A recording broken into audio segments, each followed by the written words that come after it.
So without further ado, let me welcome our moderator for this session, Head of Disaster Analytics at Nanyang Technological University of Singapore, David Lalamont. All right. So we're going to start the session here. And today we're going to be talking about dynamic risk models for evolving cities. I've introduced myself before, but I'm David Lalamont, Assistant Professor at the Asian School of the Environment at Nanyang Technological University, and a Principal Investigator at the Earth Observatory of Singapore. You can find out more about the work that we do in our lab by following this QR code. And today we're really going to be focusing on urban risk. And this is something that we've been working on and concerned about for quite a while. And particularly the way that urban risk changes in time. So we're going to be using the risk framework that all of you, I'm sure, know and love, where risk is the convolution of hazard, exposure, and vulnerability. And the reason why we are so concerned about urban risk and changing urban risk is because, as we know, the climate is changing, and so we can expect more flooding due to sea level rise and extreme events, perhaps more variability in storms and typhoons and hurricanes, heat waves, droughts, and so forth. But exposure as well is changing. Urbanization is ongoing, and particularly in this part of the world, many people are moving to coastal cities, which are particularly exposed to various hazards. And then even if we look at the scale of the city itself, as cities grow and get constrained in space, there's a tendency for people to occupy more and more hazardous land. So perhaps on steep slopes or on floodplains and so forth. And our vulnerability is also evolving. So infrastructure deteriorates over time. Also, as our urban systems become increasingly complex and interconnected, this might be introducing new vulnerabilities that we currently aren't necessarily accounting for or properly understand.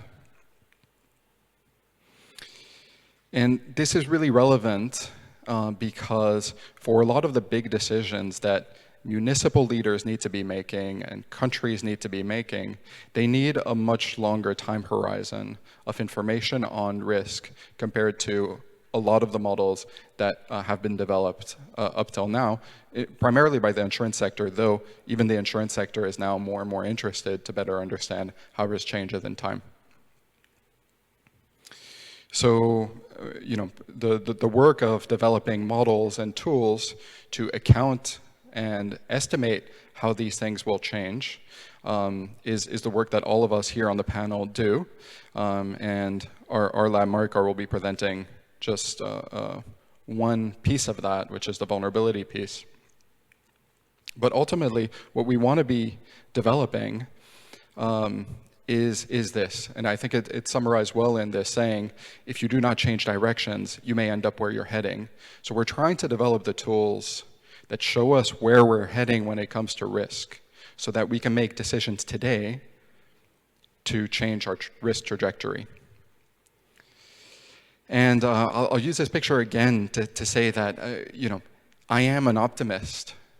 And one of the things that gives me optimism is that in order to meet the needs of urbanization for the next few decades, we will have to build so much infrastructure at an unprecedented scale. And that presents an amazing opportunity if we can use these types of tools, these dynamic risk modeling tools, to guide how our cities are going to be built or are being built right now. We can really change our risk trajectory for the better. So I'm very excited to be moderating and introducing a amazing panel of speakers. And we're going to follow the risk framework here a little bit. Graham, who is the Climate and Sustainability Consultant Leader at Marsh, will be talking about the hazard changing, dynamic hazards. Then Gizem Mestav, who is the Senior Analyst at Aon, and I'm very grateful to have been a researcher with her prior to that, will be talking to us about changing exposure. Mariko Robanza will be talking about vulnerability, dynamic vulnerability. Hedwig, who was supposed to join us virtually, unfortunately won't be able to join us, but Graham has agreed to present in her stead. But Hedwig is the director of the Research Institute for Knowledge Systems. We'll be trying to put all this together. And then Rashmin will be, who's the Senior Disaster Risk Management Specialist at GFDR and the World Bank, will be talking to us about some of the policy relevance of this work. So with that, I will pass it over to Graham. So I'm going to keep my bit quite short because hopefully this is preaching to the choir. That climate change and climate science just needs to always be built into our risk models. But I think we kind of maybe always fall into the trap of, meeting a budget, meeting a scope, maybe not pushing clients or colleagues far enough when we first start projects to be like, okay, we'll just do the hazard as it is right now. And we'll worry about climate change, or we'll write a paragraph down the bottom of the report that says, oh, by the way, this might get worse.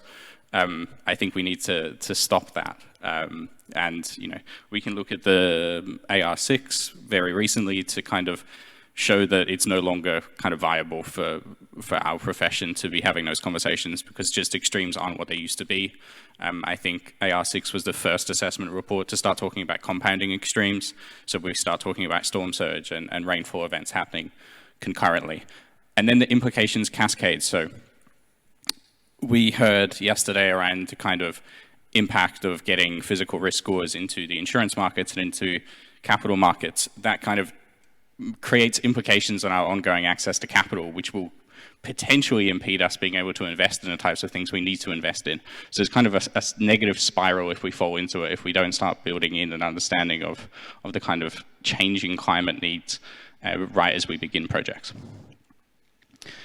And again, hopefully preaching to the choir, but integrating kind of climate change into modeling frameworks.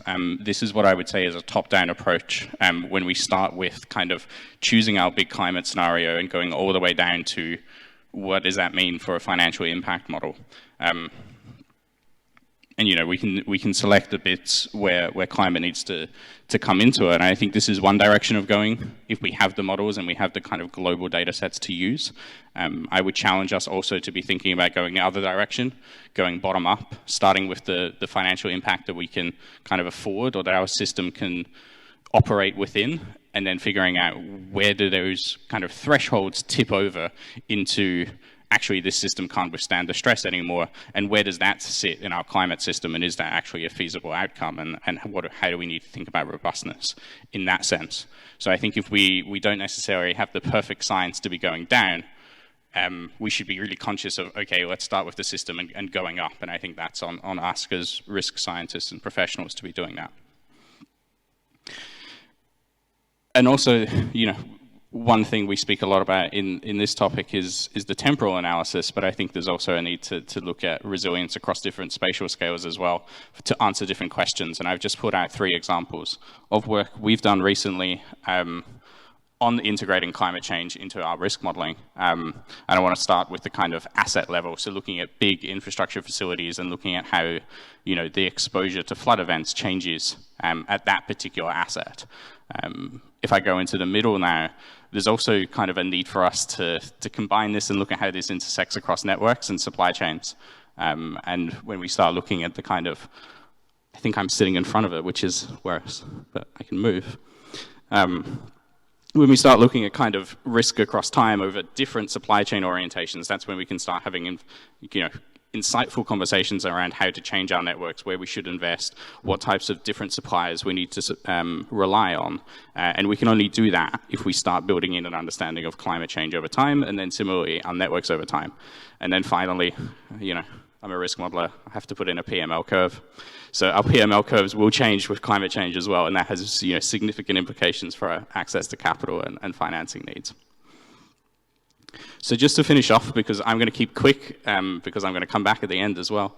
3 things we need to be kind of thinking around climate change and building it into all the conversations that relate to where are we going to invest and what are we going to build, what design standard is appropriate anymore.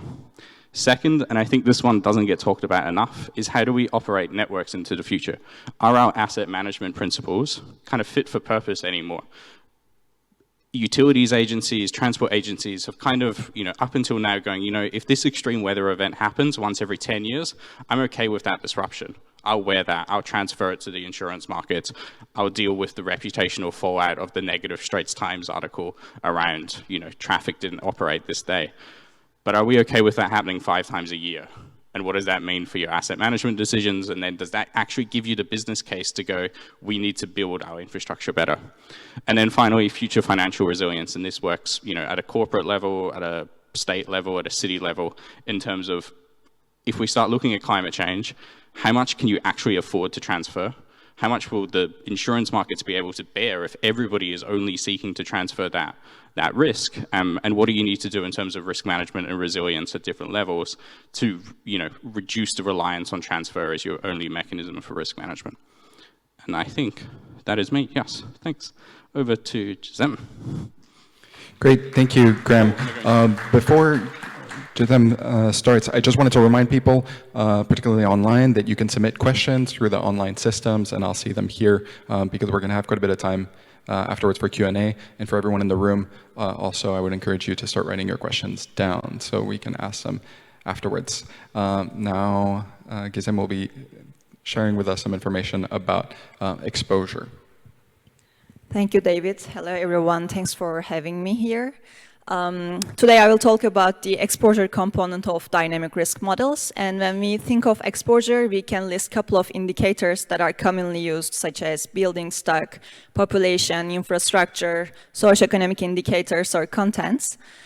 Before starting the discussion, I want to emphasize 3 topics here. So the first one is, according to United Nations, urban population of the world is projected to increase from 55% to 68% by 2050.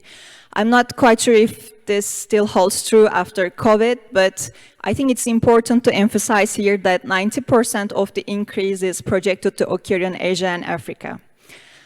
Second item is we need to have a clear understanding of exposure to achieve some of the targets of Sendai framework by 2030.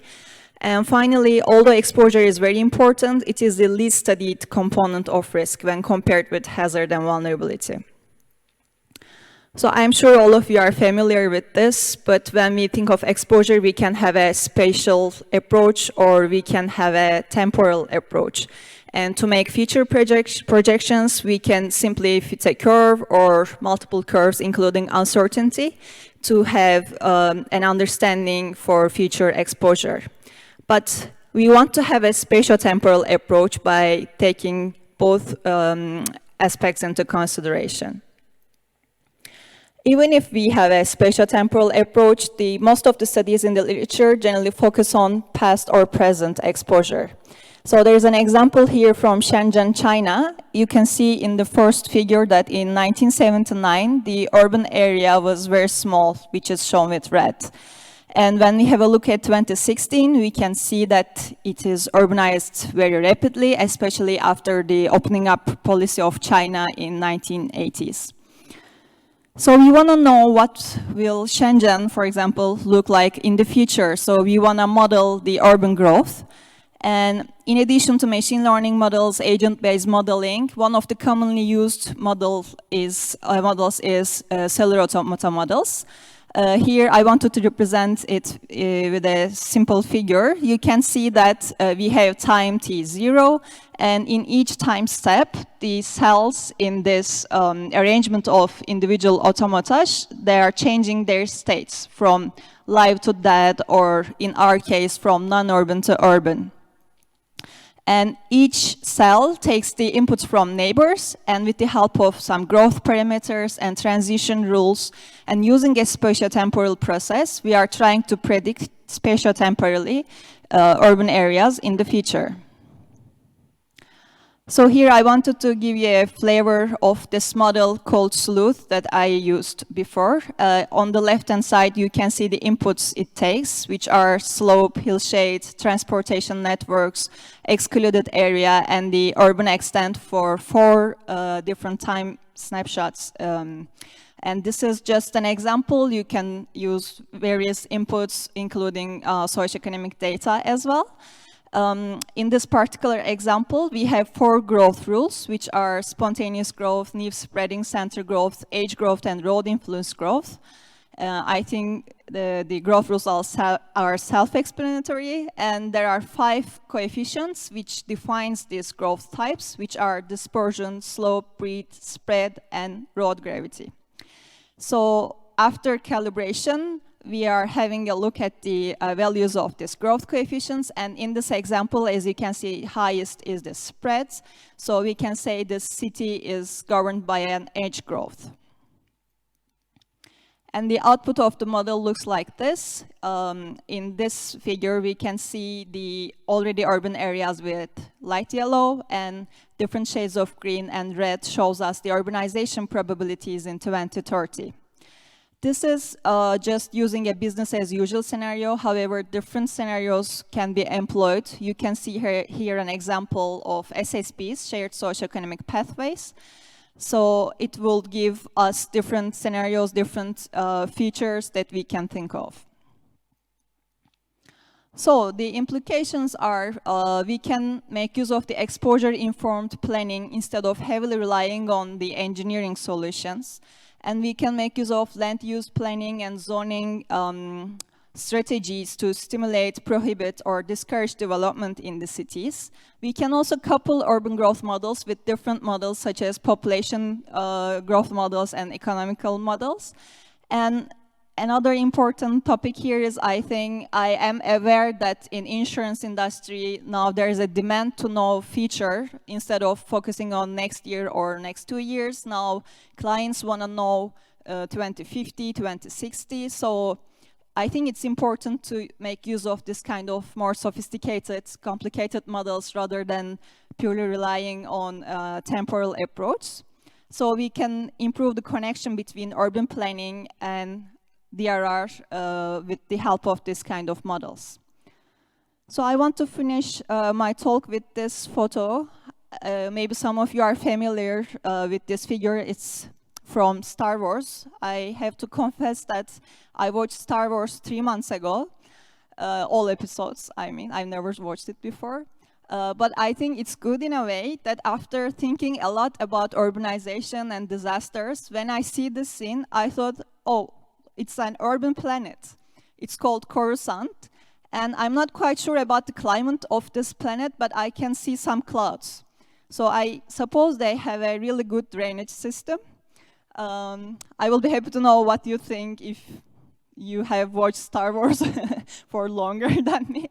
If you have any questions or comments, please reach out to me through my email here. Thank you.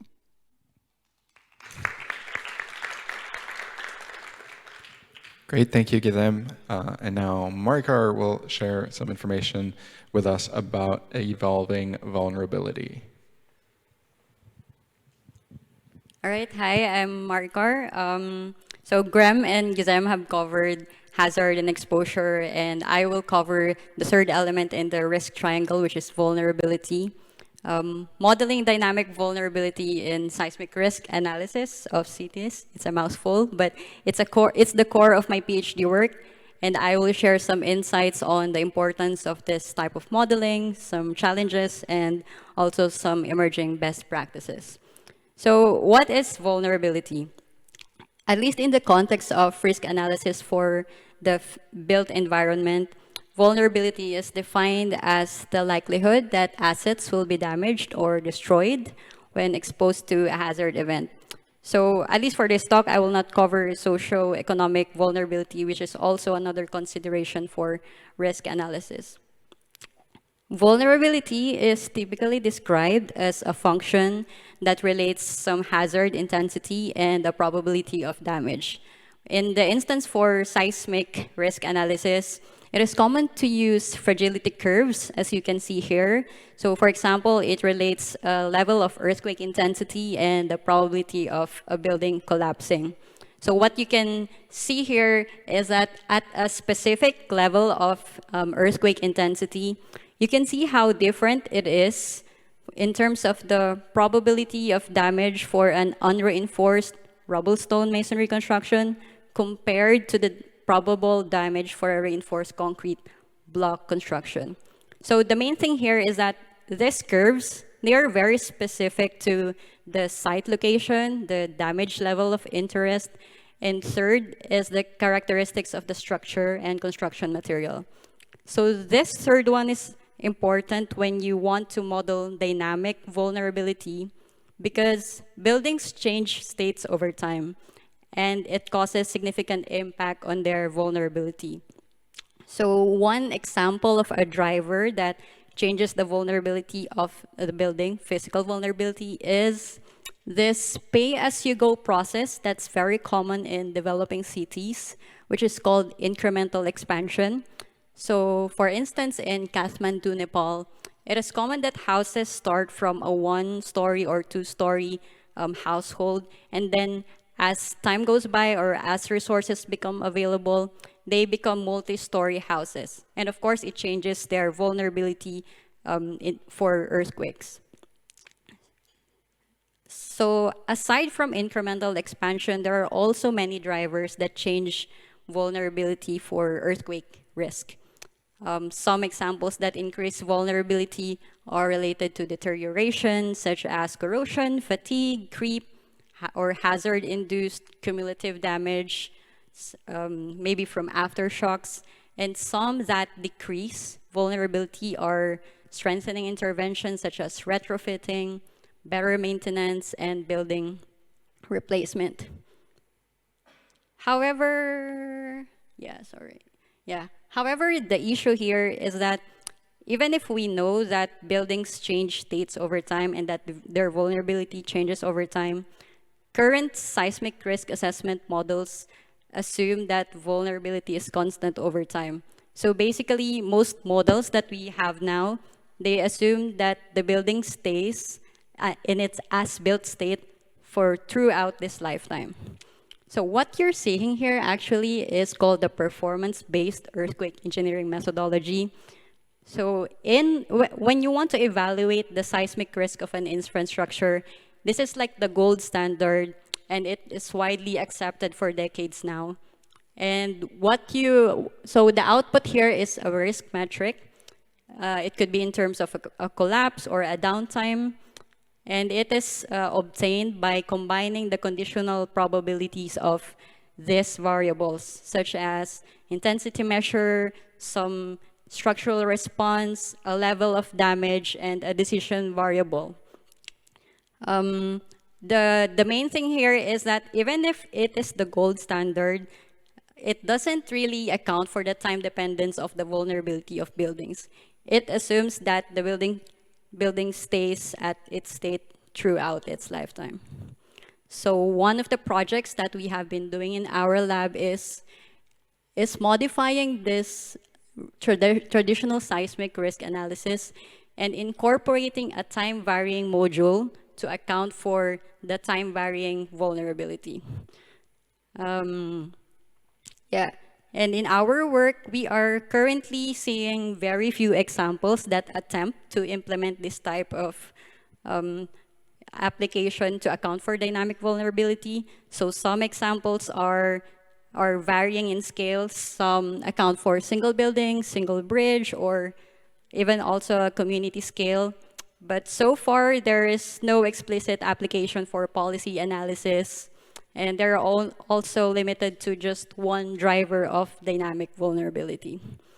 I mentioned here policy analysis because community scale analysis has a lot of potential for long-term risk assessment, or if you want to study the future risk related to a neighborhood or a community. What you're seeing here is how a neighborhood in a sample building portfolio for Kathmandu will increase risk over time if the municipality allows incremental expansion. So what happens in terms of risk if they expand vertically and horizontally? And of course, this assumes historical data and the practices of incremental expansion. So such models like this, you can see how over the years, risk will increase over time. And despite the bands that you see, despite the big uncertainty, you will have a sense of risk. Some other examples that we have been trying out is to see the impacts of deterioration or different qualities of maintenance to future risk, future seismic risk. So what happens, let's say 40 years from now, if you implement a good maintenance schedule, and what happens in terms of risk if you implement a very good maintenance? So we're doing this at least for a hypothetical building portfolio for now. And another example is what happens if you do nothing. And that's actually one of the things that we highlight in this type of work, is that doing nothing is a policy choice. And it is important to see the implications of that. So what happens if you do nothing? Risk will increase. And then what happens if you implement voluntary retrofit or strengthening of buildings? And what happens if you mandate it? So I will end my talk with 3 simple takeaways. First one is that assuming that buildings are static, in terms of modeling, it can lead to significant underestimation of seismic risk.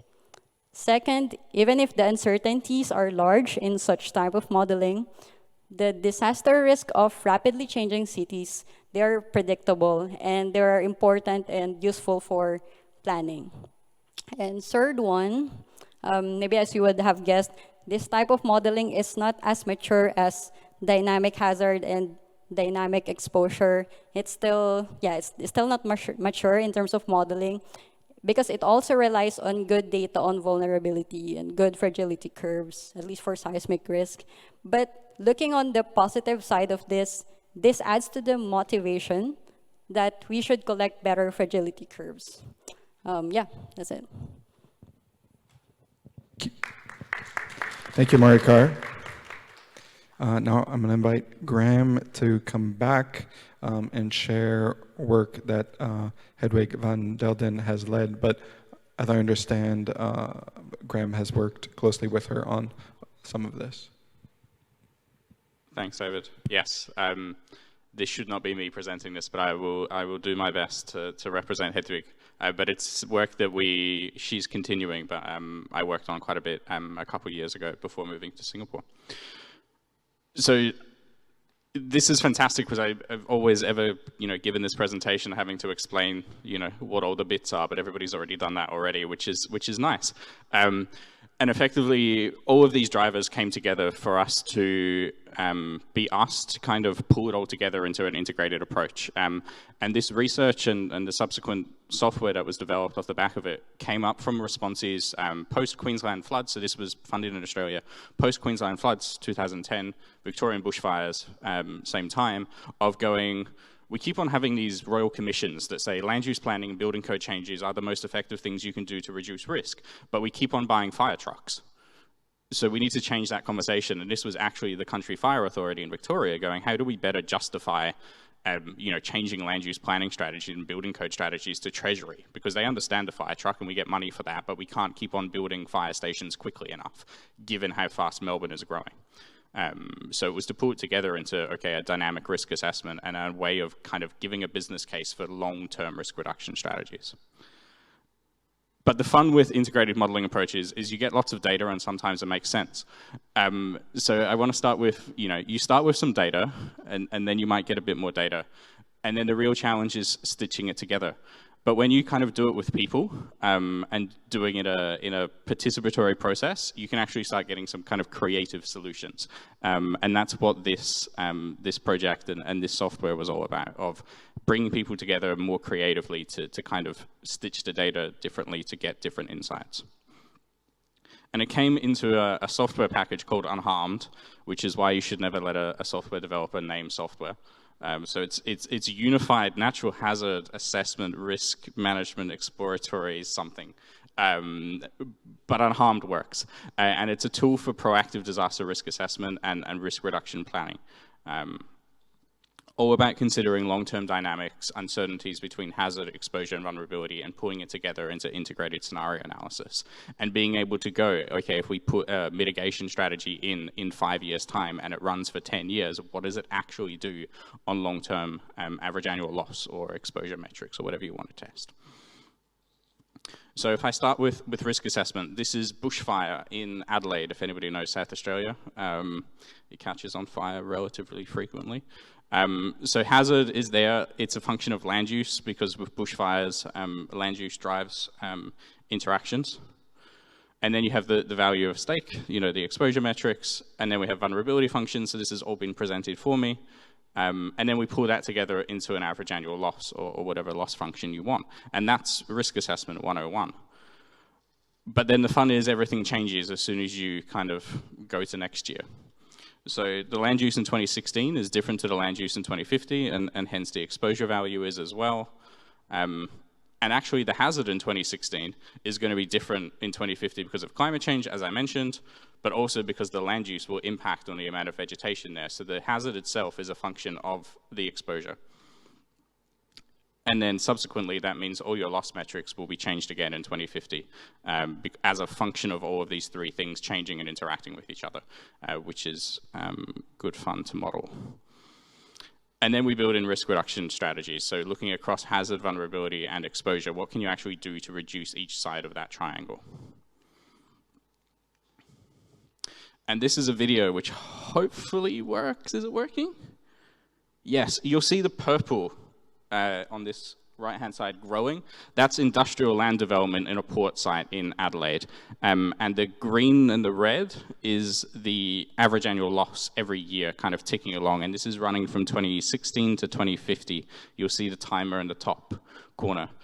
So what we're showing here is exposure is growing because urban development is happening in this port area, and we're also getting climate change, which is driving sea level rise and increasing the hazard, and that all comes together into changing average annual loss every year. And then the question kind of begs itself, what do we do about it if we know this is going to happen?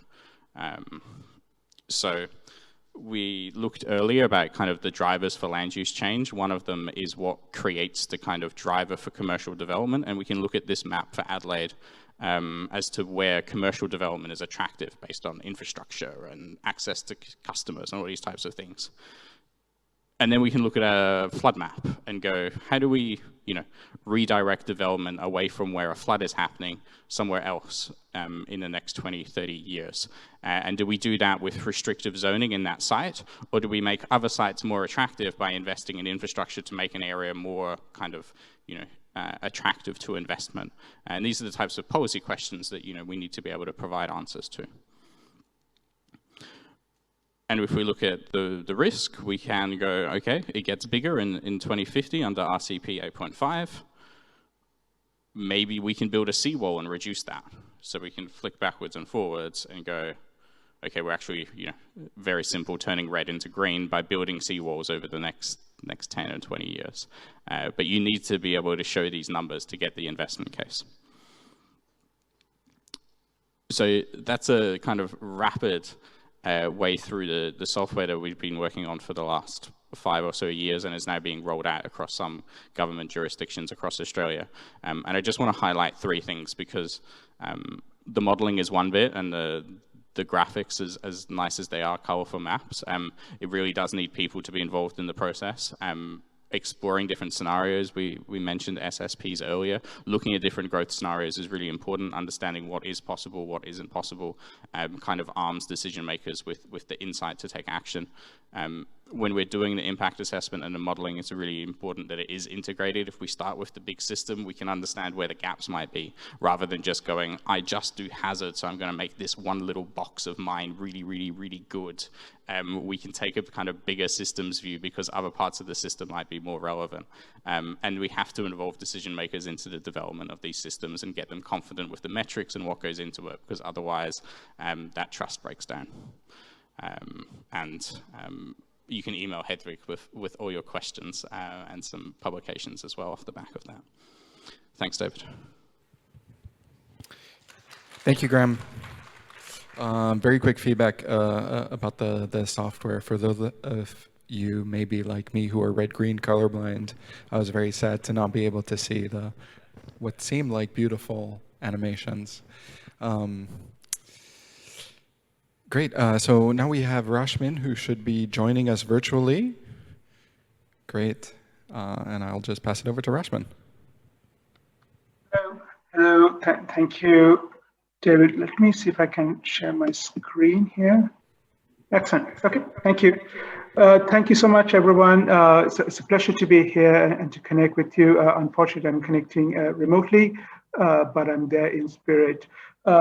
And I think a lot of the work, as Graham mentioned, has already been done. What I'm actually trying to do is go kind of the next step and talk about what the implications, the importance, and what the relevance of dynamic risk modeling is, especially from a public sector perspective. Increasingly, we see cities, but also even at the national level, the governance authorities and the leaders, they need to grapple with several key questions. And these questions relate to, for example, how to assess impact of urbanization or climate change, where are the damages likely after disasters, what is the impact on development gains after disasters, or what policies need to change to protect against the risk of future disasters. A lot of the points that have been raised from a hazard perspective, from an exposure perspective, as vulnerability perspective, and then also from the risk side by the panelists, echo for all these four different facets. I'm actually going to go quickly around some of these aspects. We talked about urbanization quite a lot, but in a lot of the developing countries, it's not just the capital cities that's actually growing, but it's the capital city that actually gets a lot of attention. So when we talk up to the mayors of, say, some of the secondary cities, they are actually crying out for assistance, looking at disaster risk, because their exposure is actually growing relatively faster as well. And therefore, there could be an incremental bigger risk in identifying and quantifying that dynamic risk in secondary cities as well. Another facet is infrastructure sectors. We see increasingly, if you look at water and sanitation, energy, there are demand surge implications that need to be highlighted as well. I think Graham actually raised this point as well. And I think one of the other key things that we need to also look at is the informality. And especially if you look at informal settlements and the mapping of it, it's not only adequate to just look at where spatially the most vulnerable are, but what you need to actually do in terms of shock responsive social protection measures, what kind of social safety nets need to be developed as well. That's again where some of the applications that the presenters were actually talking about would really come into play from a policy perspective, because the policies would need to be underlined by those kind of analytics. Another key aspect is when you, and again, the panelists actually raised this about climate change, but also in terms of building regulations and codes, especially if you look at, for example, the small island states perspective as well. There are growing cities that we need to kind of look into, but we also need to identify the risk zoning in these cities. They might be based on hazard layers that have actually considered, for example, a static climate or vulnerability perspective. And therefore, it could be actually be underestimating the true risk. Another asset, I'm not going to go to repeat on this because this has been already covered, is more from a financial analysis and public sector and a contingency plans perspective. Increasingly, government authorities and decision makers need to know what kind of contingency plans need to be in place. And it's the cascading impacts that need to be looked into. I believe David actually mentioned this at the beginning as well. And that also then relates to this cost-benefit analysis, not only of the financial impact, but increasingly disaster risk reduction impacts as well. So that's where, for example, where disaster risk reduction interventions as well as disaster risk financing measures complement each other and mutually reinforce resilience as well.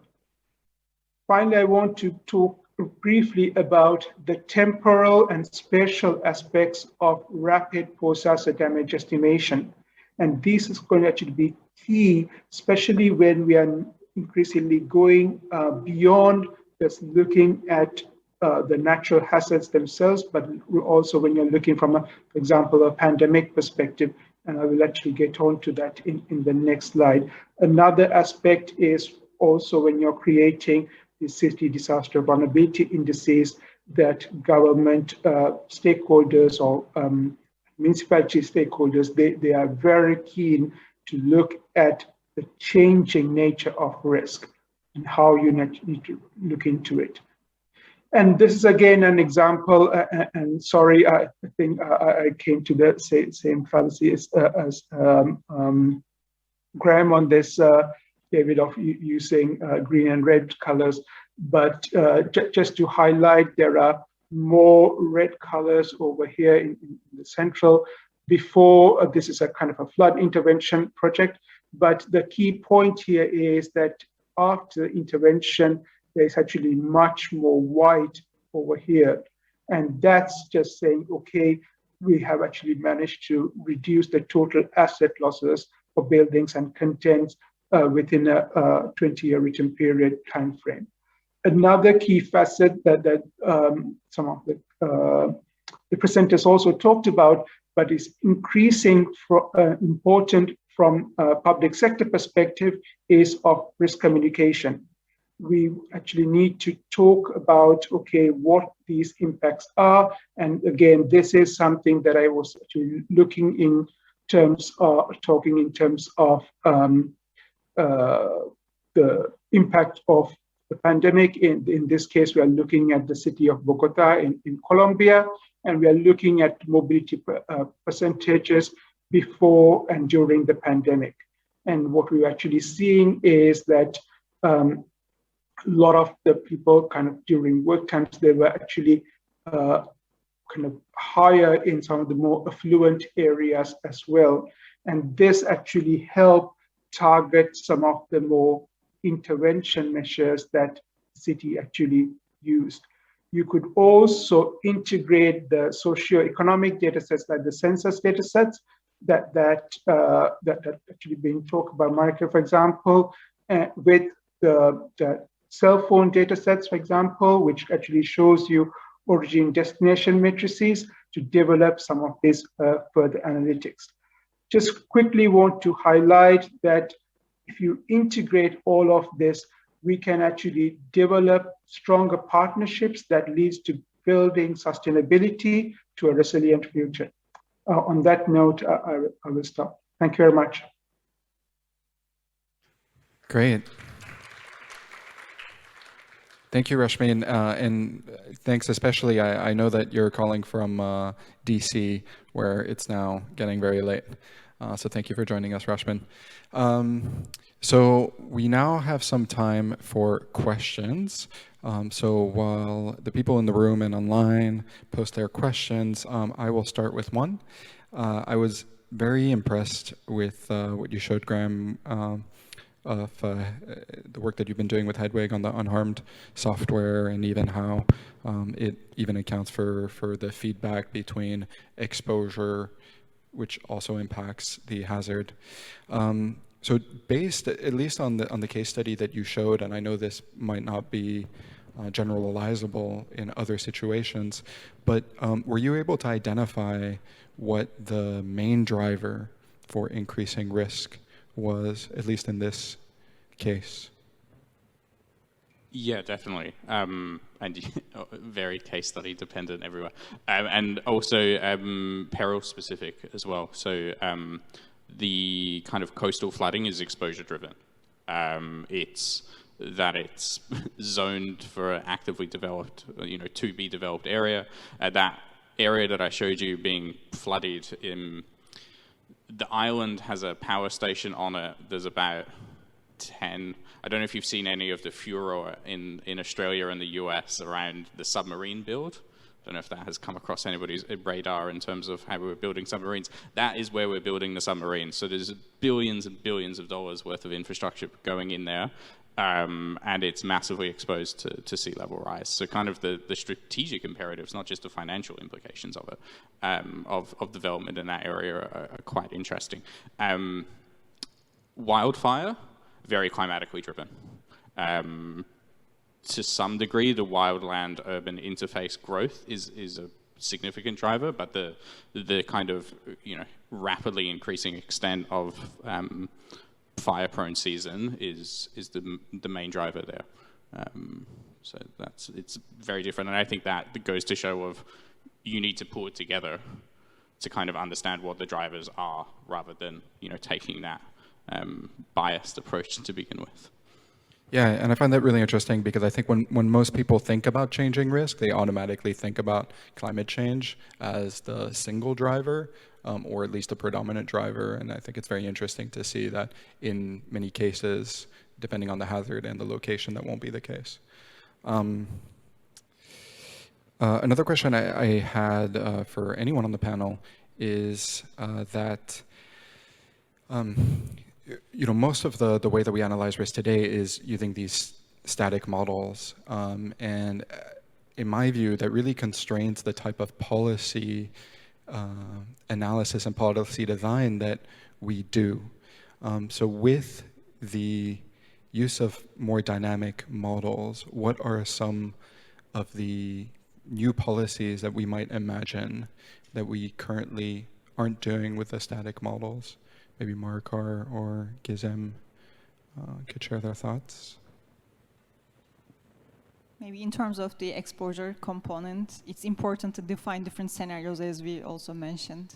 So different policy actions can be coupled with urban growth models, and we can have different features and compare those. If you want to add something on vulnerability. Yeah, in terms of vulnerability, the policies that I can think of, it doesn't have to be like really complicated, like a massive retrofit program for so many years. I think there are policies like just limiting the building heights or number of floors on really high seismic risk zones. I think those policies are quite, at least simple to implement in my mind compared to other widespread policies. And yeah, so I think there are very simple ways that we can implement that are not being covered as of now.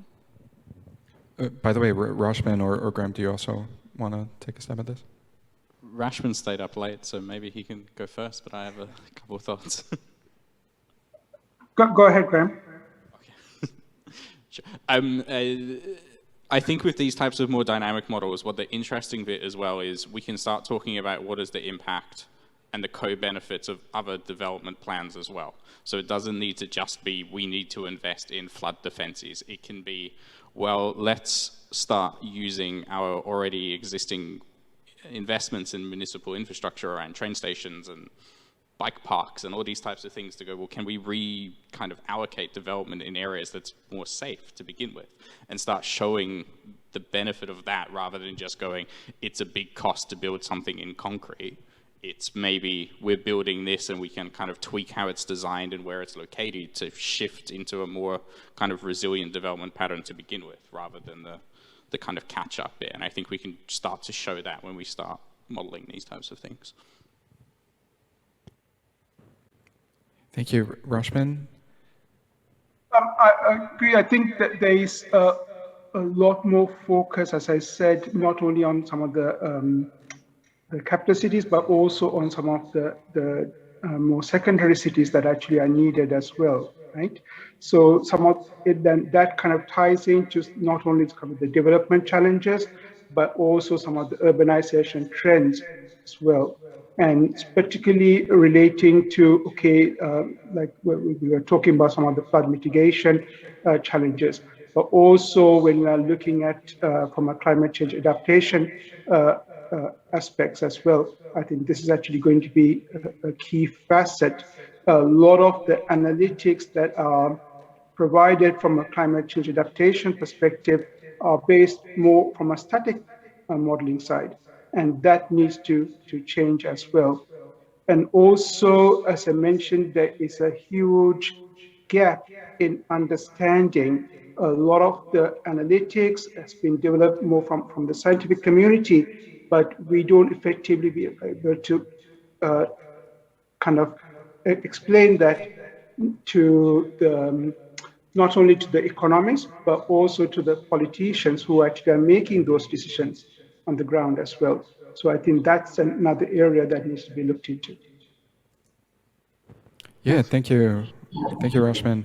Can I invite any questions from the live audience? Yes? Well, thank you very much for an excellent set of presentations. I really enjoyed the session.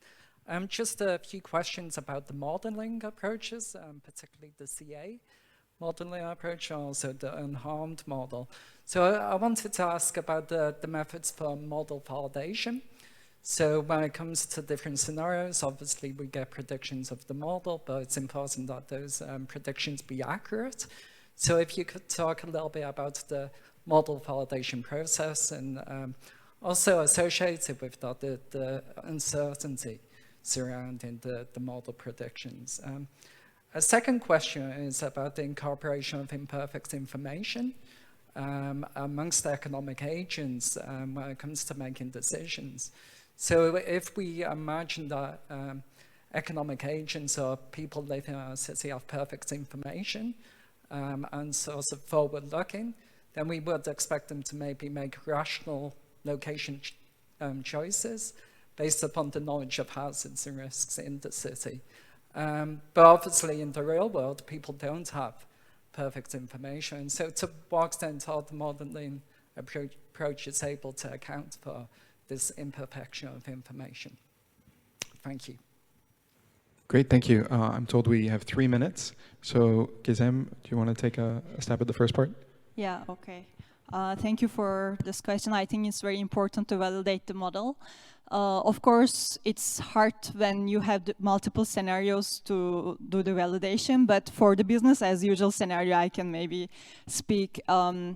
So what I did in my model was to have another time snapshot. So my model, for example, was starting from 2016 to predict 2030, and I used 2019 to do the validation. I checked if what we were expecting really happened or not. And I used receiver operating characteristics curve, ROC curve, to do this. And since the model gives us different probabilities of urbanization, it is easy to define setting some thresholds and see, for example, what I did was to assume everything above 50% will be urbanized in the future, but of course it depends on each city's characteristics growth. So that's one of the methods I employed, just to compare what was urban in 2019 and what I predicted. For the second part, I'm not quite sure if I'm the right person, but for imperfections, I can say there are a lot of uncertainties involved, and maybe this model, for example, has 5 inputs, but taking different inputs into consideration, like first checking what is important for that city, I think maybe we can have a better understanding to have an urban growth projection. So it's a bit tricky, yeah. Thank you. Does anybody else want to answer the second part of the question? I can quickly add to that because my answer is very similar with Gizem's model. So it's very hard to validate, but to check how the correctness of your model, well, it's not, of course, absolutely true, but is to look at historical data. For example, in dynamic vulnerability modeling, one of the key factors is to know the transition rates from one state of the building to another, like from a fresh, newly made building to a deteriorated building. And those transition rates are quite hard to find and almost hard to validate. So the key is to look at historical data and as with all risk analysis, you need to treat your results with a lot of transparency, show the uncertainty and like just the bands that I showed in my graph, and then say all the assumptions.